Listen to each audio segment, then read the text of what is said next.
Thank you for watching the Housing Oregon YouTube channel. Please like and subscribe. Slide decks from the presenters are going to be available below. Thanks for watching. Welcome to Studying Your Sites, the art of site selection on affordable housing. I'm Briana Manfrass with Pinnacle Architecture. I'm one of the managing principals. We're based in Bend and have an office here in Portland as well, and been in business for over 30 years doing affordable housing. I will introduce the panelists, and then they'll tell you a little bit more about themselves as we get into it.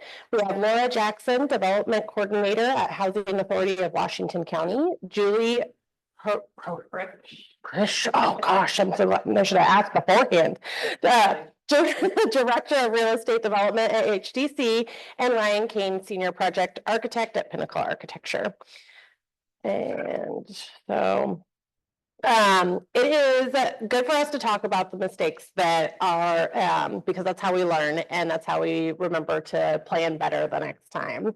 Our two goals today are understanding key factors of site selection for affordable housing and to review some case studies that provide insight into the unique things that can happen when you get a different site, all the different sites. Now I will turn it over to you guys to introduce yourselves. Proksch is on. I think so. Yeah. Is it on? Sorry. I'm Julie Proksch. My title is Director of Real Estate at Housing Development Center. I come from the construction background. I am a licensed architect, worked at an architecture firm for 15 years here in Portland on affordable and special needs housing, and then transitioned into the development side.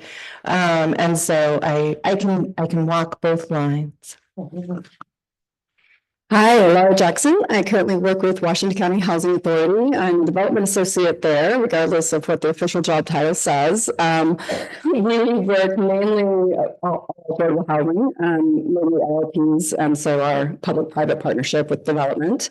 I also come from architecture background, spent about 8 years in the industry before I just kind of had my fill and decided to go back and try a different path. And I'm very happy with the path I'm on because development is where I get to tell the architects what to do. So that's it's more fun in this seat. But I'm going to pass it on to Ryan. Yeah. I'm Ryan Cain. I'm a senior project architect, still an architect, even though it's been debatable sometimes. I have been with Pinnacle for 6 years now and focused on affordable housing because it's really a passion of ours to make sure that people have equitable and clean and safe homes. It's just everyone's right, and it's where we feel like we can do the most good. All right, so now I'm going to keep it with you guys and maybe just start with your approach to site selection. What's the first step and sort of what's the different perspectives that you're bringing to site selection? Yeah, so at HDC, we work with a number of different clients, often from the first glimmers of a vision and idea about what they want to do all the way through loan conversion and tax credit allocations. So at the very first phase, we take our clients through a feasibility process where we explore many aspects of your site to make sure that it will meet the needs of your clients and be a fundable project. Both of them need to be true. So there are different tools that we look at. Sometimes we have to bring in consultants to do a little extra research. On mapping, we'll look for wetlands, floodplains, find out if there are any known geotechnical issues, distance to airports, distance to hazardous materials, noisy sites.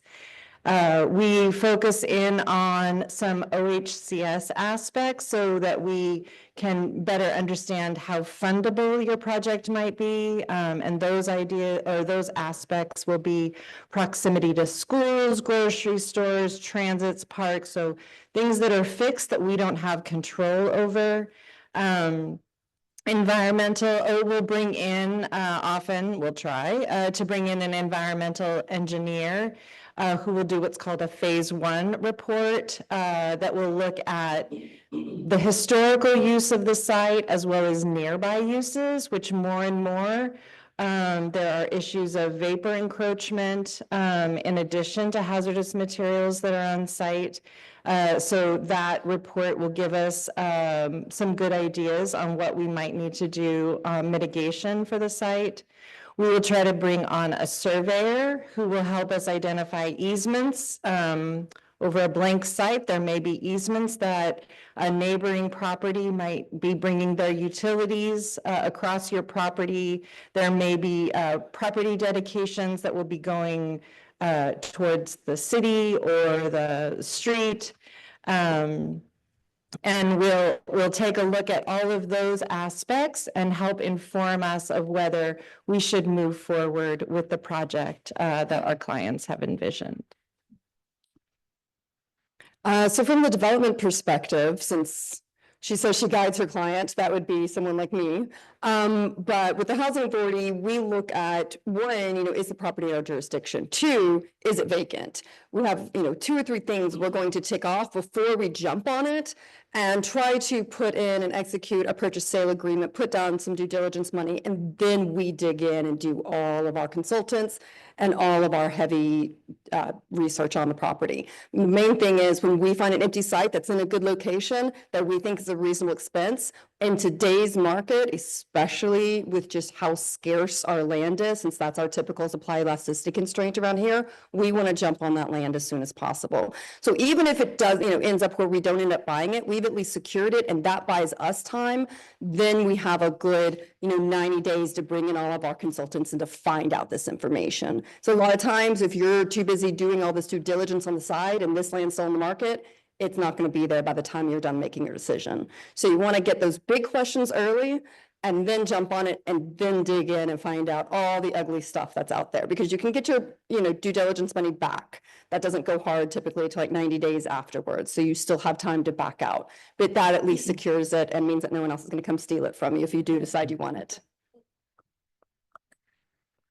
And as an architect, we want to be involved before the site selection process happens. That it doesn't always happen, and hopefully, people like HDC are on board.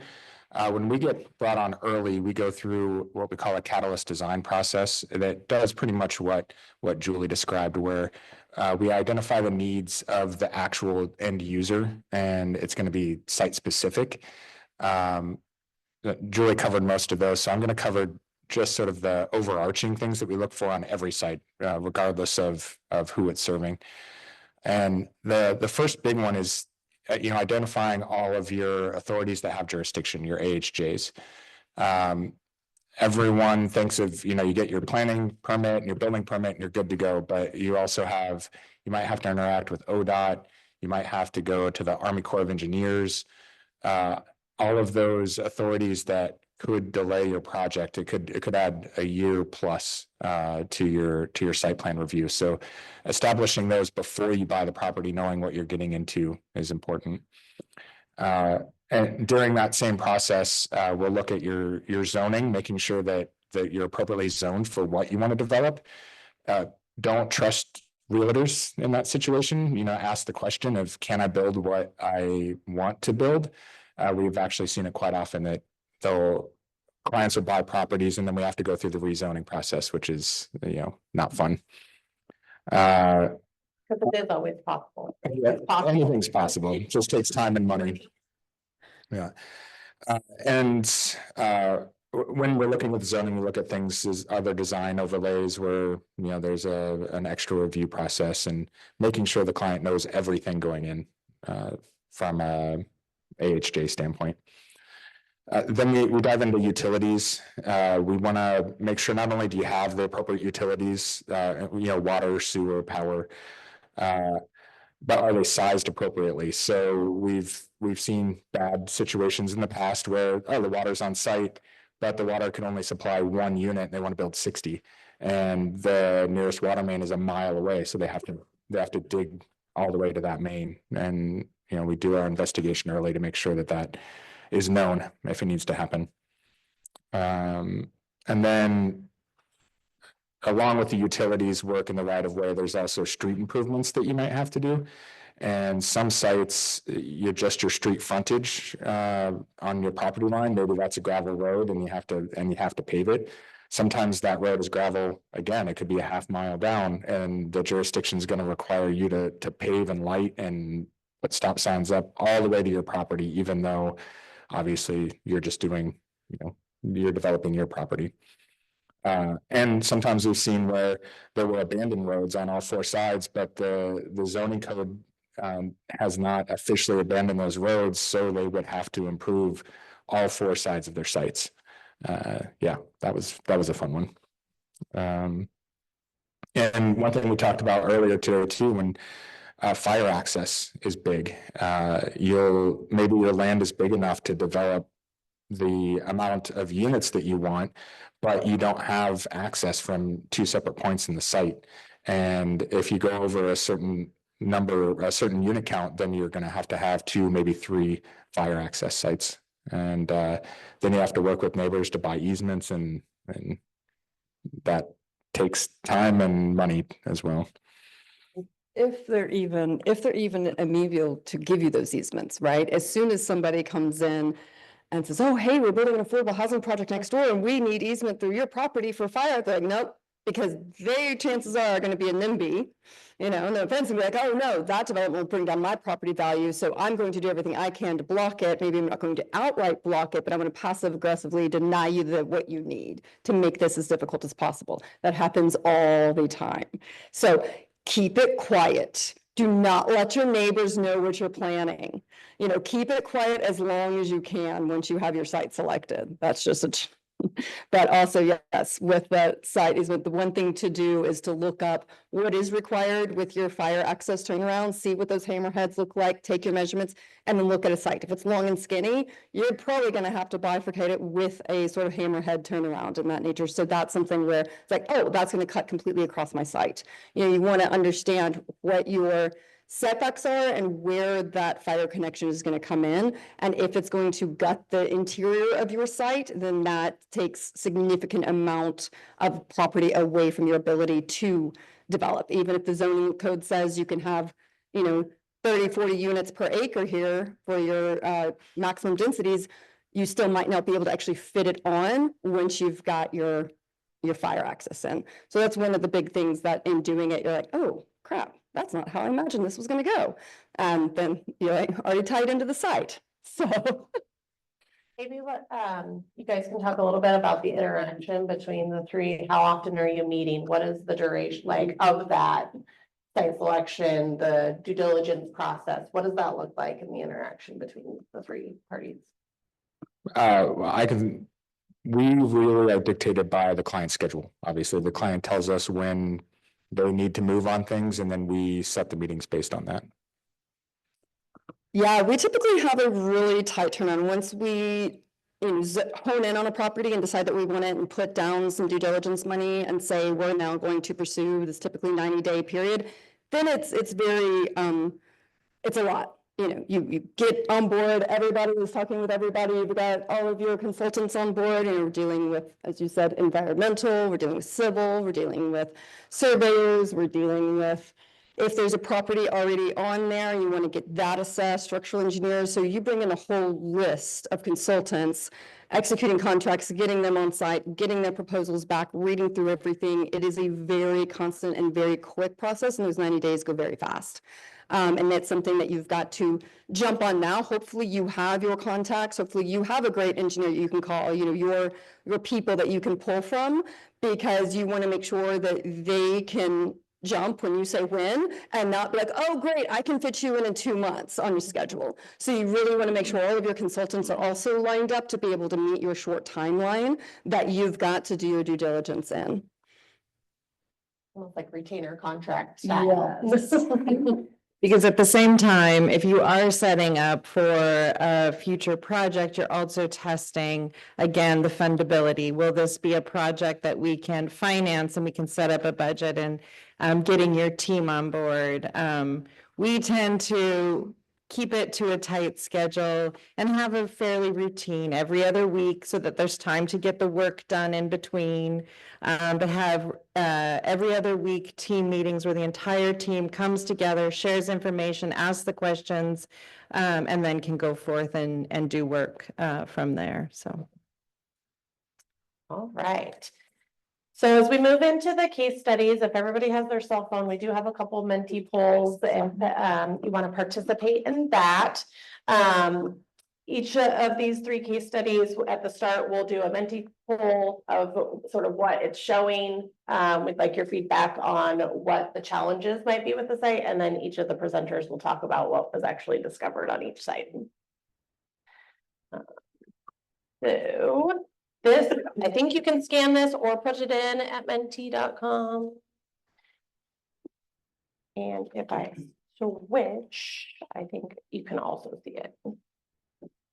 Yes, it's still at the top. So. But you might want to see the site. Yeah, they might need to see the site. I'll figure out the rhythm. Well, while she's doing that, there is actually something from a site constraint that came up just yesterday in the Orca presentation.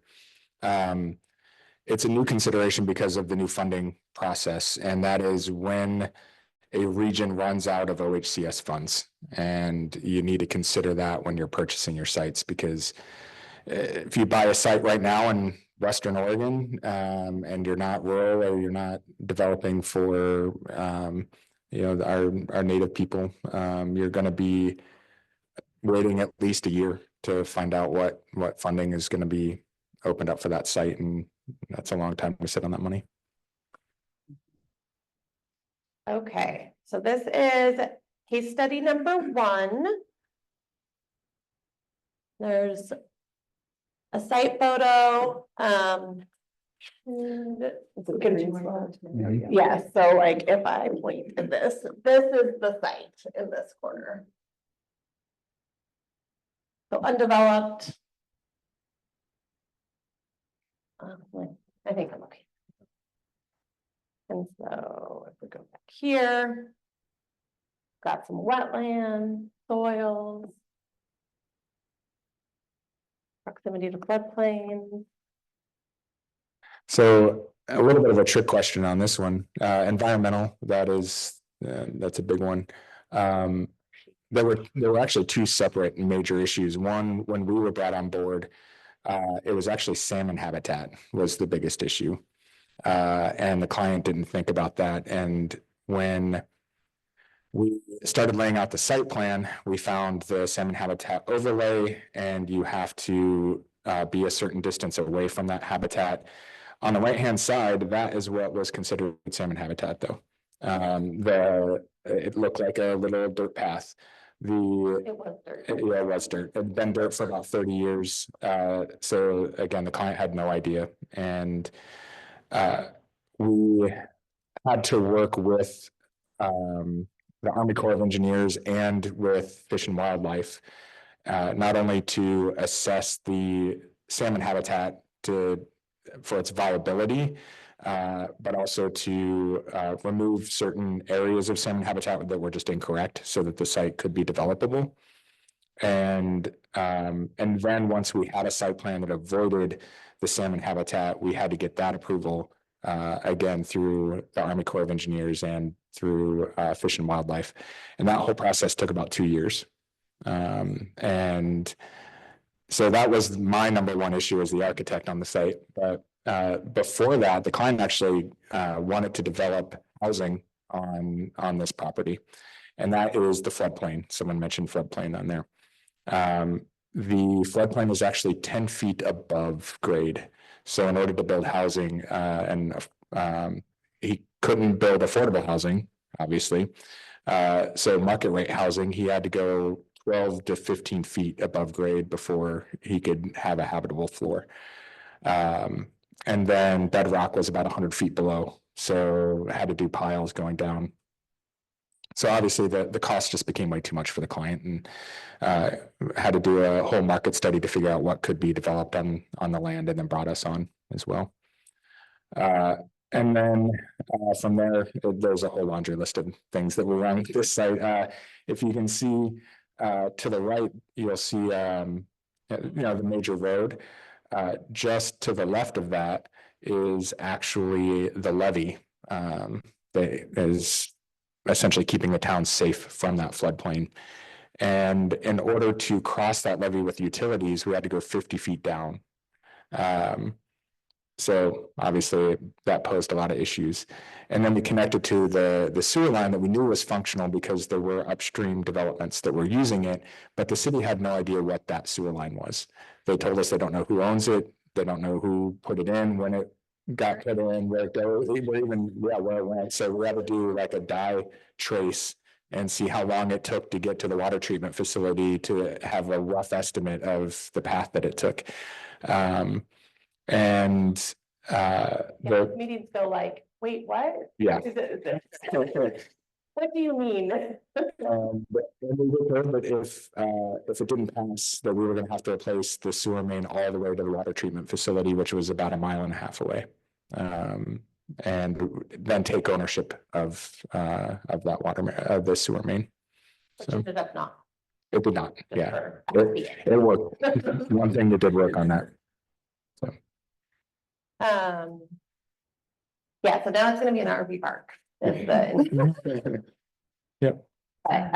there's actually a huge market for that, and it'll have a community building and gym. Yep. And amenities from that standpoint, and then they can access all the waterways that are around it. So it'll probably be. Yeah, the community actually supported the RV park very heavily because it does bring tourism. Downtown is about a 1/2 mile walk from that property, so they were excited to get more people there in the summer that can revitalize their downtown. And there is a component of housing or like workforce housing, because this is a remote area. There isn't a lot of housing that are just accessible or affordable. And so the RV park can supplement some of those workforce housing that'll come to the area to do projects and then go back home. All right, for the next one, same Menti poll, but this is case study number 2.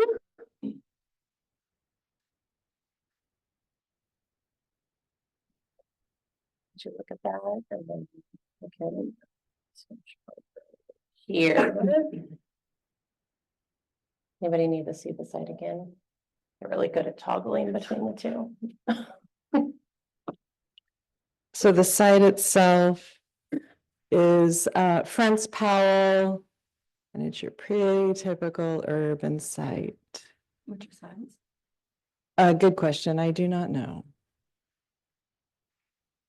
That would have been a good Jump spot. Looks like a nice, flat, urban site, no problems. Power.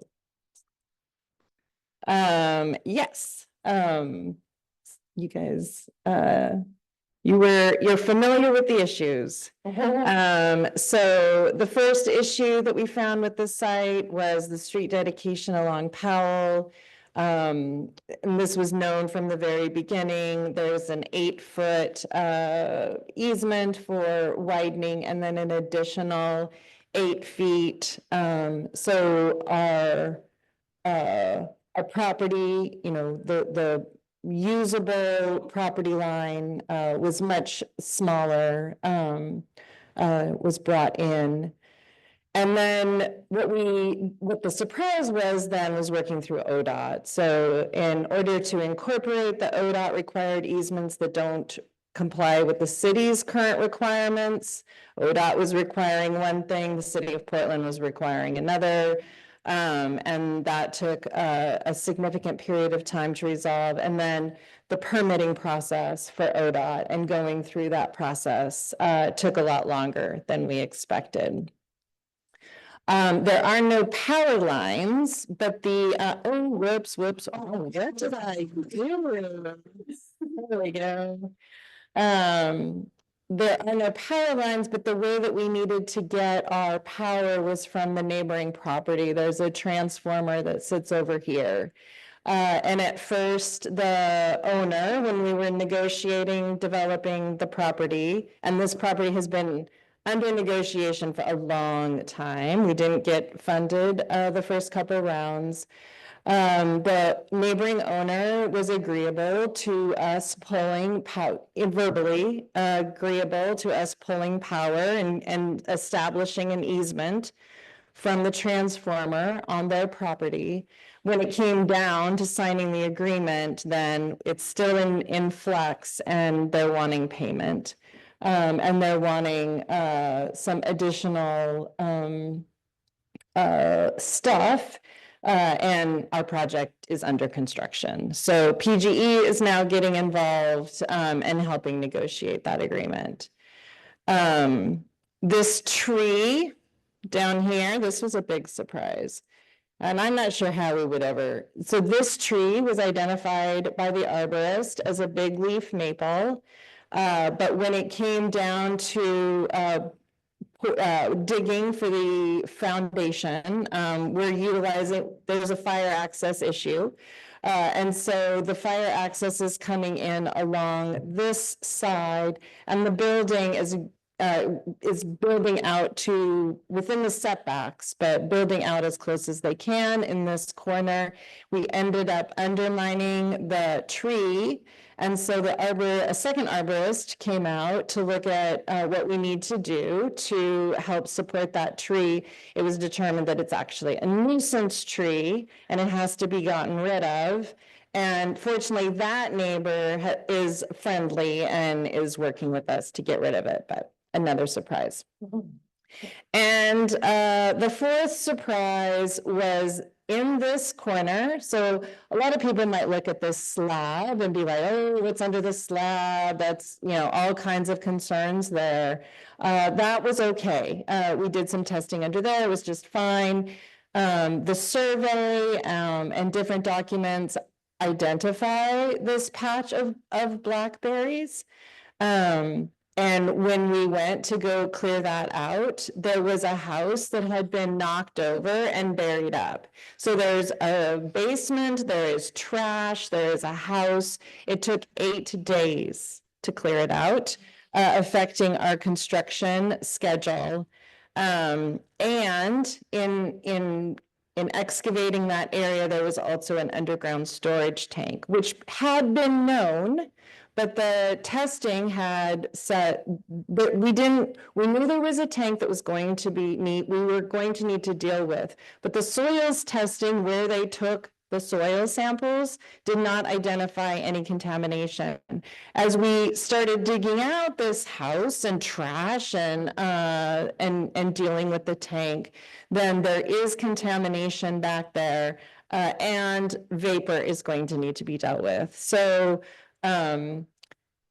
we had thought we had done the due diligence. We had ignored this back corner, thinking that it was just blackberries, and we were very surprised. So, And the difference between the two projects, so like the first one was a piece of property that owner had for 15, 20 years.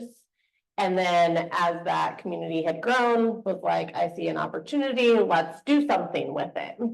So that has a different due diligence process, whereas I think, Julie, yours is more of, we're looking for property to do that development. Is that correct?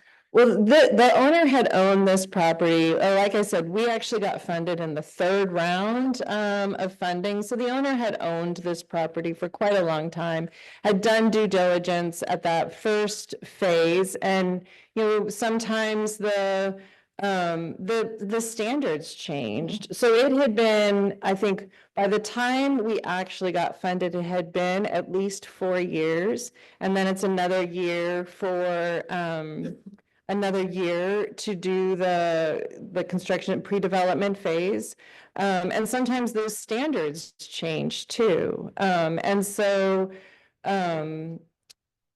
yeah, the owner had owned this, had done the due diligence, and yet was still surprised. And that's why we build in contingencies. So the way to mitigate that is that I know some of you, although I think one person left, some of you were at the HDC 101, and so this is a repeat, but we set up construction contingencies when we put together a budget for a project. And we set aside a third of that contingency to deal with stuff below grade, because there's always going to be surprises. And so it's just working with your team to figure out the best solution forward, when we find them. Perfect. All right. So for our third case study, And I will show you guys the property here, right, which is it's the red one. So here we have these properties. I'm getting in the podium, this square. so two separate properties. Yes, so we have them both. Same Minty pool. We are on case study 3. And so this is a site that we just took through the PSH Institute with OHCS. So with a little presentation about it on YouTube, so I feel like I can talk about big picture issues with it. It's still definitely in development. It's still empty. So this is a current work in progress. Fire trucks. Yeah, contaminants, yeah, you notice the substation back there. Sound. We had sound. Yeah, it is We had- right. The substation is loud. Yeah, well, it is also right, I mean, just one property removed from the highway. So, great, yeah, so we don't actually have bedrock.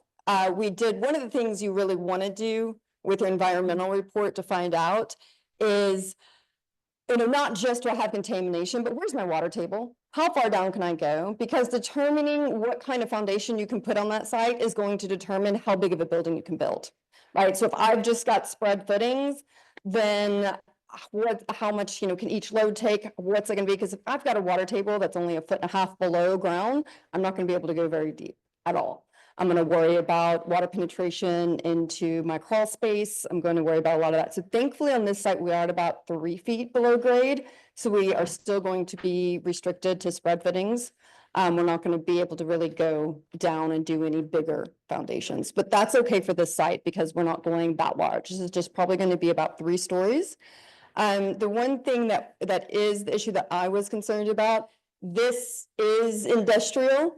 Car something or another, and this property right here also had historical use with car automotive uses, and so we did find some vapor leakage from soils here into this. We do have a very moderate remediation plan from our phase 1. Our phase 2 will dig in a little deeper on that. One of the issues, so I was a big fan at first. I was like, let's get this property too, because this one's also for sale. The difference is this is zoned differently than these two. So these two have a higher density zoning than this one. So it wouldn't make sense. We wouldn't be able to really get, the best bang for our buck because honestly, the properties are the same price, but we have a much higher development potential on these two. One thing I was also looking at, this road does end and it ends into our substation here.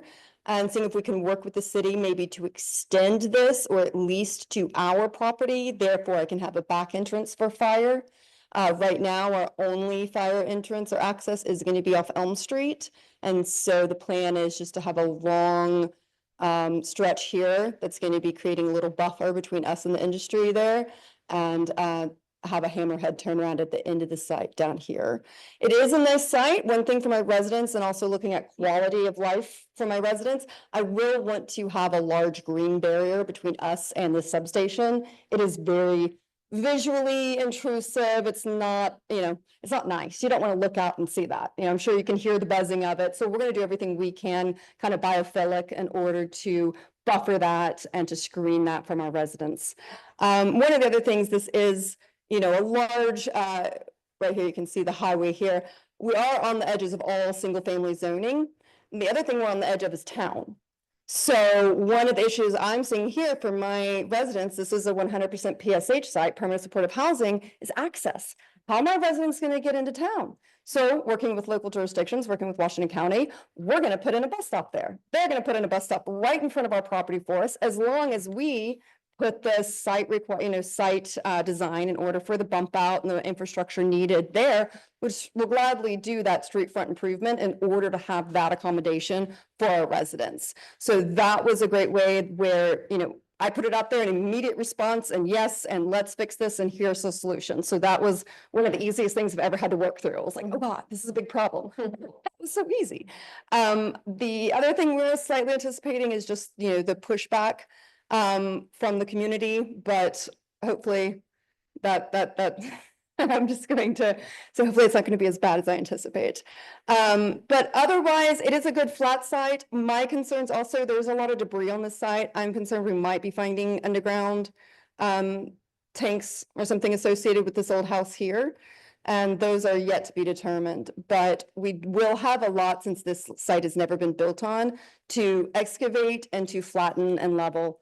So that's the only thing there. It is sometimes nice coming into a site where you do have it all nicely flattened and a previous, pad on there to work with.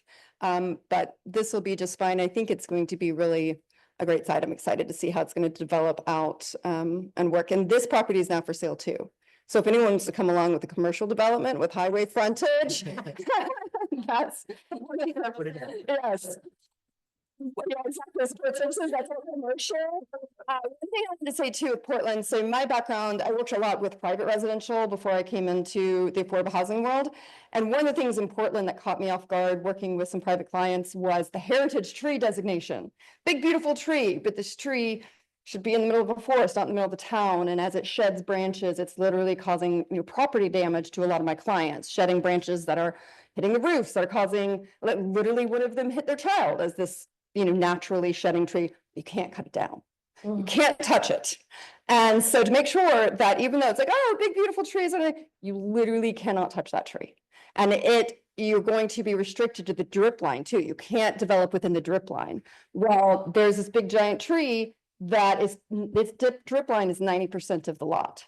So therefore, even if we demolish the current house, we could not rebuild on that site because it's under the drip line of this giant heritage tree. So in some ways, if you wanted to get into land use law and hire a lawyer, you could talk about illegal taking and the police powers of taking and how this is an uncompensated taking of property rights. And you can get into a really fun legal discussion there on whether you deserve compensation or not. But it is, the owners of this property ended up really losing a lot of money because it lost all resale value once we kind of discovered this.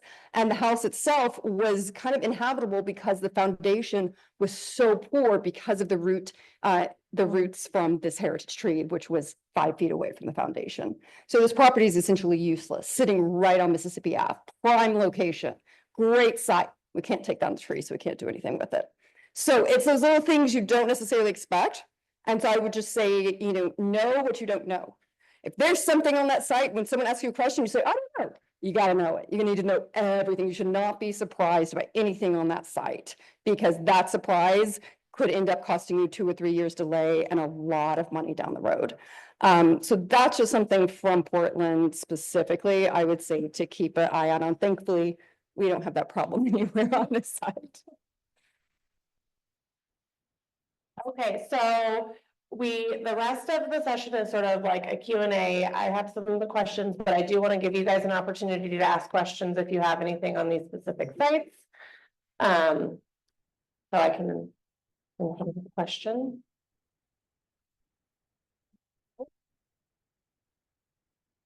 Okay, so Laura, what's the most common or unique zoning land use regulations that you've run into? I mean, your common are going to be all your density minimums and maximums and setbacks and stuff. What I would say would be ones to really watch out for, depending on what kind of affordable housing you're developing. If you want to encroach into topologies that are just SROs, right? If we're going to do transitional or recovery housing, where we want to do single room occupancies, kind of a communal style living, you might not be allowed to do that in some of your smaller towns. They might have occupancy limits about the number of unrelated people that are allowed to live in one house. And since it's SRO, it will be considered one cohesive house. So you may be required to bump up into studio apartments where you otherwise didn't want to, and you need to, dig down into the details to find that out. One of the things we can do because of Project Turnkey, we are allowed outright to take a hotel motel and be able to immediately start using that as transitional shelter and housing, and then getting to convert that to studios or affordable housing down the road. But I have an issue right now where I'm having to discuss with my head of planning. He's like, your dwelling units are prohibited in this district. I'm like, yes, but this is a hotel motel, so we're allowed. And he's having that discussion with me, and it's like, but this law says we can. So sometimes, even though you are allowed to do something outright, it might not be reflected in the current zoning code, community development code. And so you kind of have to be your own best expert on that to push back and be like, no, I can do this. Here's the ORS language. And then the other thing I would say, so I work in Washington County, but I live in Astoria. So being in rural counties and being in the rural area, we have a lot more issues as far as the parking requirements and what that really inhibits us to develop. Because again, our biggest supply elasticity constraint is land. With our urban growth boundaries, with our physical, geographical constraints, land. So the more land we have to devote to parking, the less land we have to develop on, and that cuts into our revenues and our ability to support the project. So in Astoria, you have to have 0.6 spaces per bedroom. Okay, well, if I wanted to build PSH in Astoria, that means I have to have at least one, 1-to-1, one car for every one studio apartment. That's not going to work. That's entirely too expensive, and my PSH community doesn't have cars, so it's unnecessary.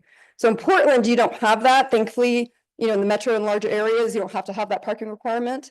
In the rural areas, you do. And in a lot of ways, that's how local communities are going to make sure that your project isn't going to pencil out. You can't find a site big enough to have enough off-street parking to accommodate the number of units you want, yada, yada, yada. So always be aware that depending on where you are, state laws apply or they don't, because some apply only in metro, some apply in rural. And so just make sure that you've got a good land use lawyer on your side helping you understand those. Brian, you mentioned the salmon habitat. What are some other environmental considerations that come up?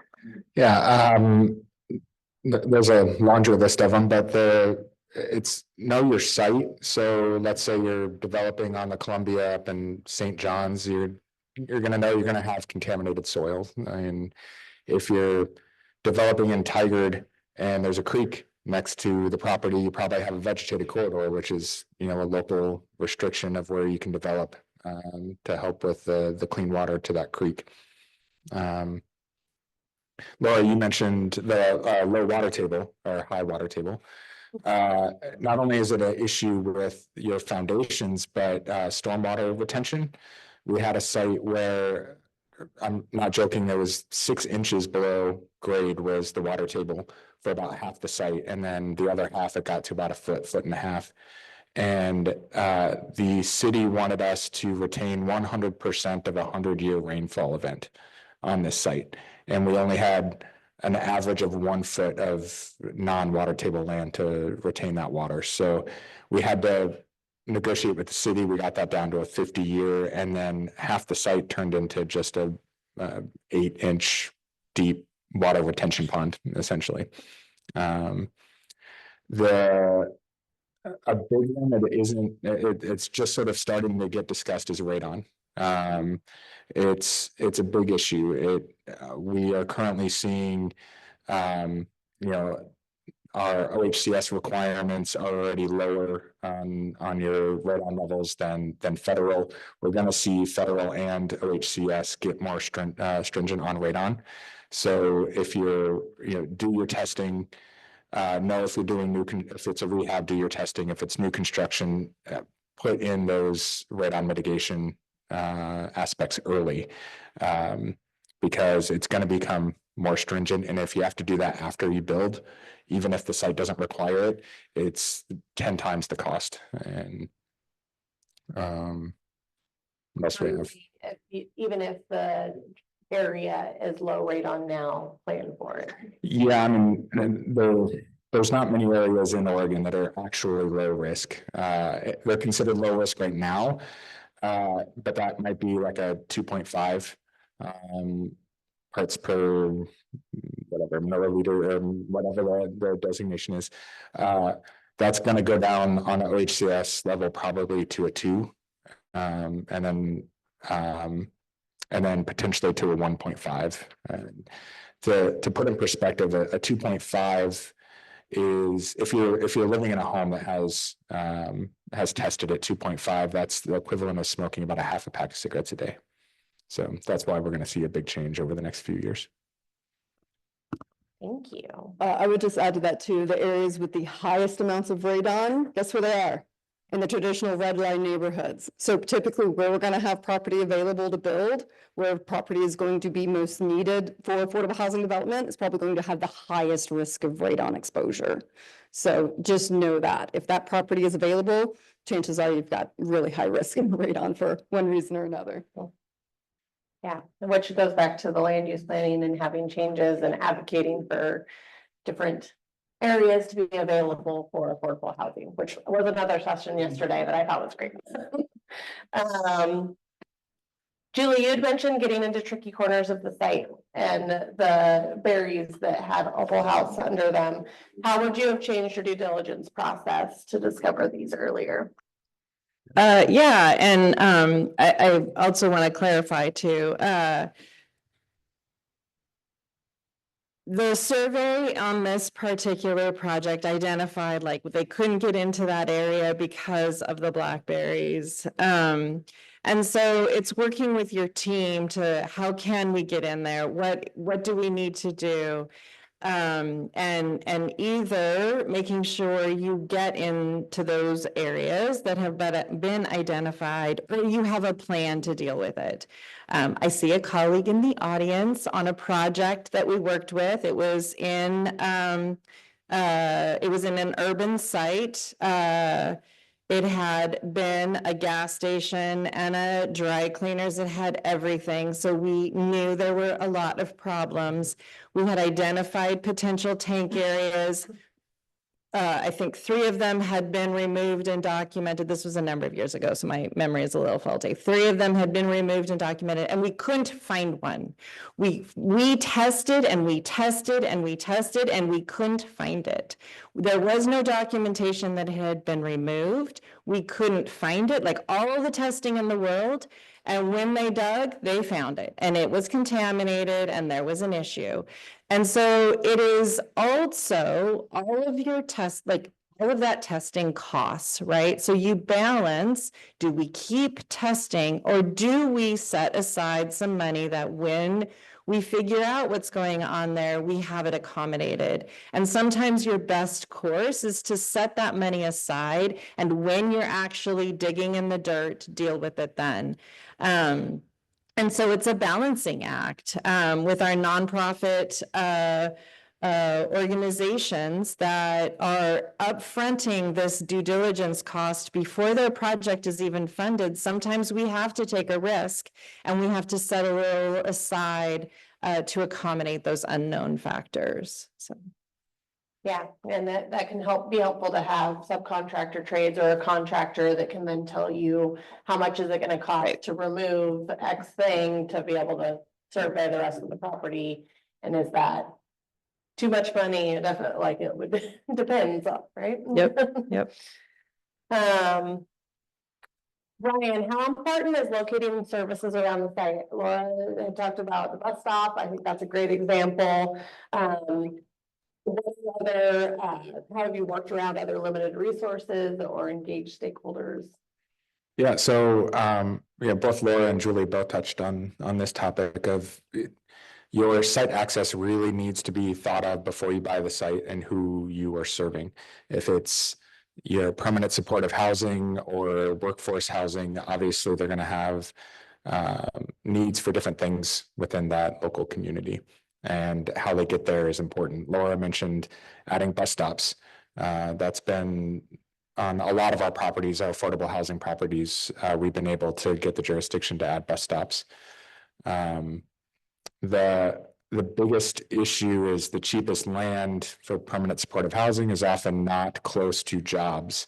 And even if you can get a bus stop put in there, we're serving a community that does not have access to a car because they just don't have the funds. And so locating that permanent supportive housing to where people can recover and then go through the continuum of care and become self-sufficient with jobs without an undue burden of an hour and a half bus ride. So there was I know, Laura, you had mentioned neighbors and NIMBYism. So maybe what's some different ways, like you could stay quiet, you could engage. So what are each of your different approaches to, like, if you had an ideal situation of what you would do? An ideal situation would just be to have neighbors who didn't care. You just have to kill them with kindness. We unfortunately, in our capitalist commodification of housing culture here, your house is your main financial asset and it's going to increase. That's what you're going to retire on. That's what you're going to take your, sell to send your kids through college, or, God happens, you end up bankrupt from cancer or something, right? Like that's your fail safe. So the last thing you want to do is see it go down in value. And that's everyone's biggest fear, is that if this goes in next door, my property values are going to go down. And so I think a lot of that is, no one cares about what you know until they know that you care. So your neighbors have to know that you care about their property values and you care about preserving their community and their neighborhood, and you care about their concerns. So lead with that. And then maybe put in the facts of your property value is not going to go down. If anything, we're densifying, we're building up the community, we're bringing more people here. We're bringing jobs here, bringing more people on site. So really kind of counter it, always with pretty renderings from your architect helps as well. But I would definitely say just validate and listen, because often people just want to have their 2 cents, have their platform, and then they're just going to feel better about getting it off their chest. So in some ways you do kind of have to play that therapist. I would say too, one of the unexpected things you don't anticipate with having to be good friends with your neighbors. And this is I'm going to use Amy Baker's example here from Clatsop Behavioral Health. She's working with Edlin Development out in Astoria. They got a great piece of property moving forward. Only after they bought it did they read through all the deed restrictions and title. Oh, guess what? Anything they want to do on that property, they have to get the neighbor's permission for. Well, guess who the neighbor is? Kentucky Fried Chicken. So they have to go to the corporate headquarters, hey, and the corporate doesn't care. Corporate's not, so they're not responding to them.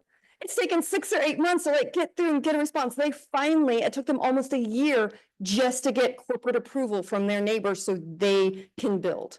And so you don't necessarily expect that. You think that, oh, well, my neighbor's approval might matter, might not, but in some cases it literally is the make or break deal. And you don't know that until you read the print on all your deed restrictions and covenants. So, and that's something you can have access to during that PSA time, right? When you put your due diligence money down and you do your research, read every word of everything. So that is just a way when, good fences make good neighbors too. I'll just say that. But Yeah, I think one thing we haven't touched on is the importance of that title report. So what Laura is referring to is those requirements that come with the property are on your title report, and reviewing those and having your surveyor help you, having your land use, depending on what is in that document, you might need assistance. I try to read it. I try to read all the exceptions. I don't understand it. And I will ask my folks, what does this mean actually to this property? Because that is where you will find the easements that are cutting through your property. That is where you will find whether there are deed restrictions on what is built and how it is built and who needs to approve it. There was something else I was going to speak to. I can't remember what it was though. I can talk about what I wanted to talk about is finding the person that has the biggest voice against your project.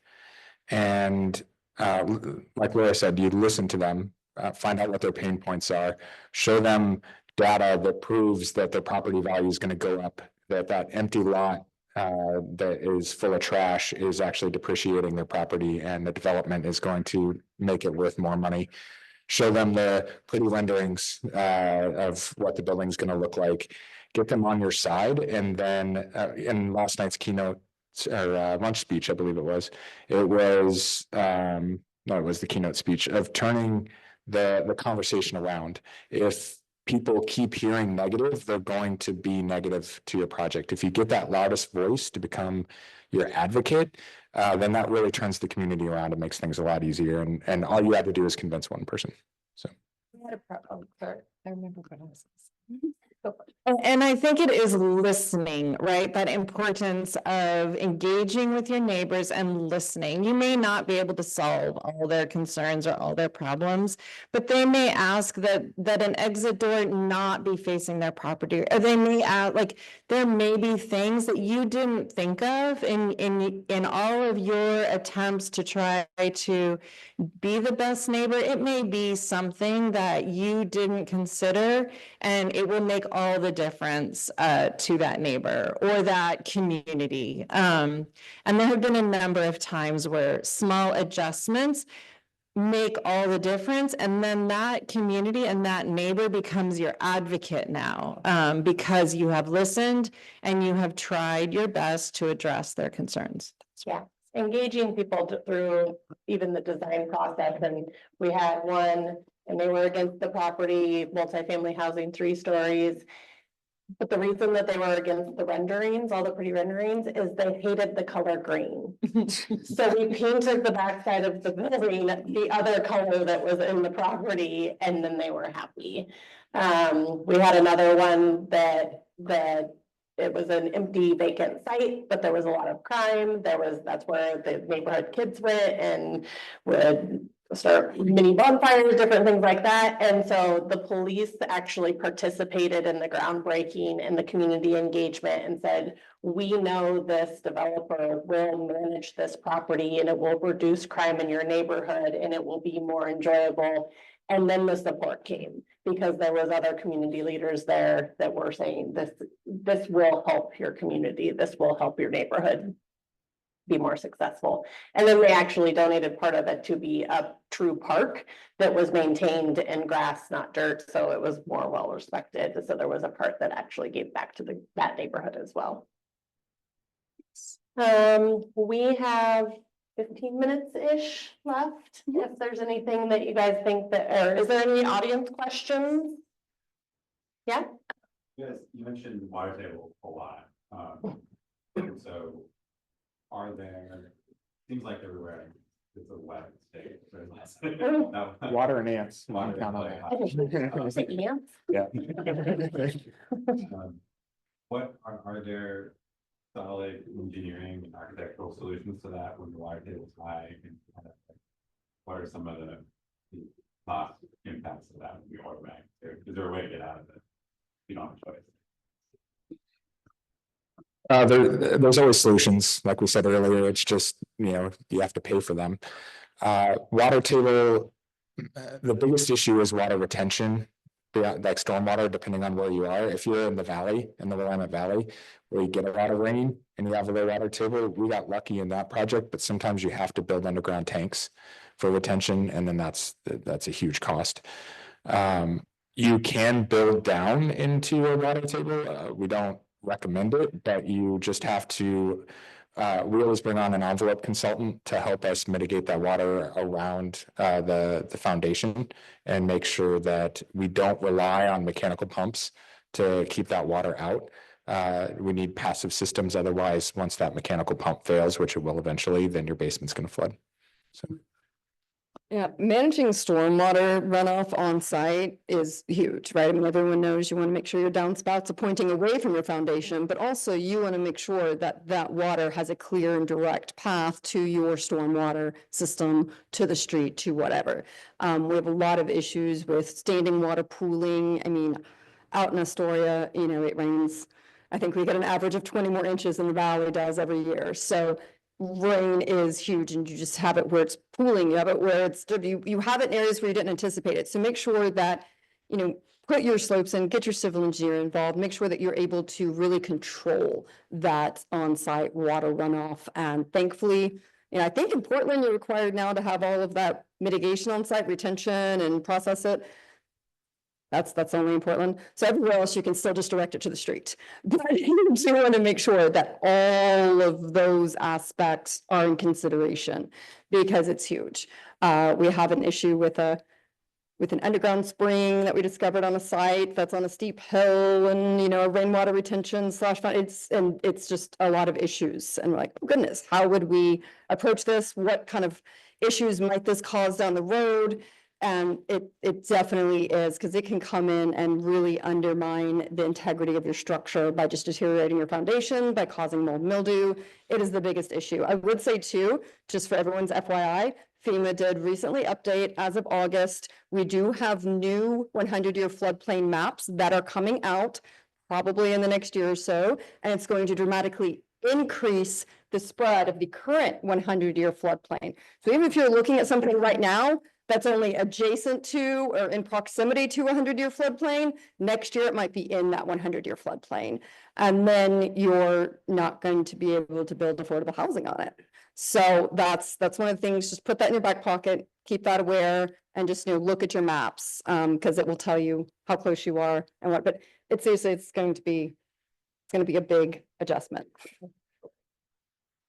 Real quick on the floodplain. Oh, Jill.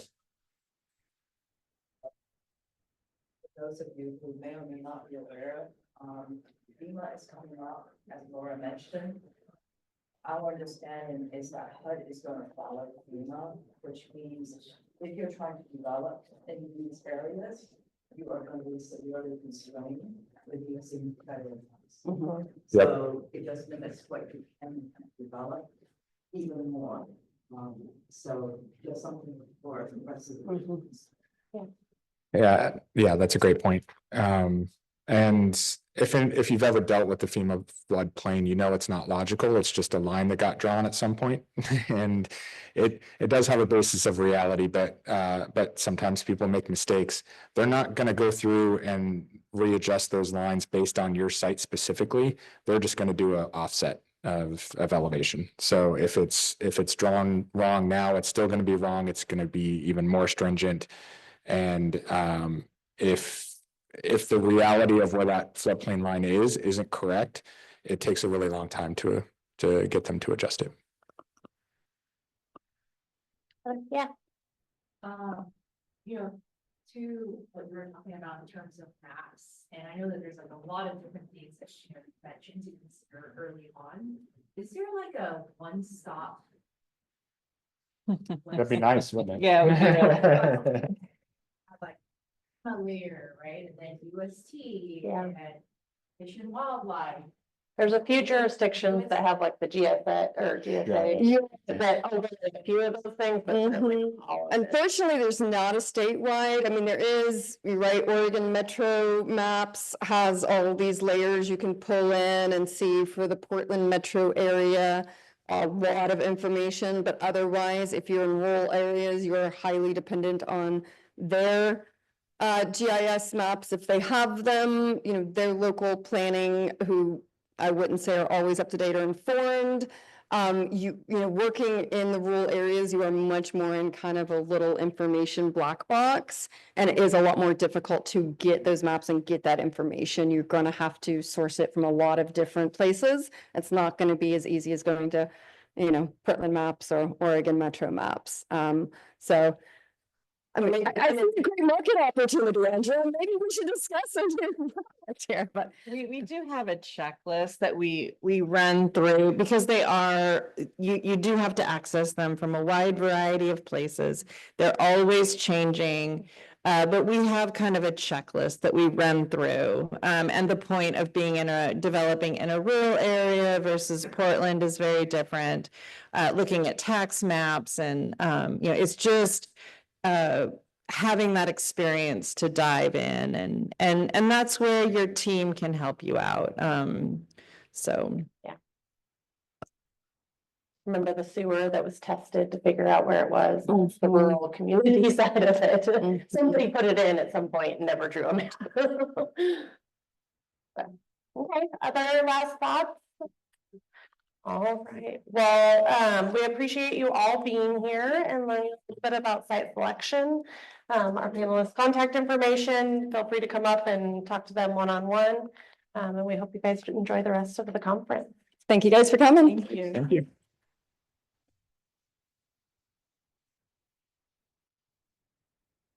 Yeah. Most fun rural zoning issue that we ran into. The 40, 50, 60 years ago, whenever the city had its first planner, he decided that he was just going to allow whoever wanted to develop to make their own PUD.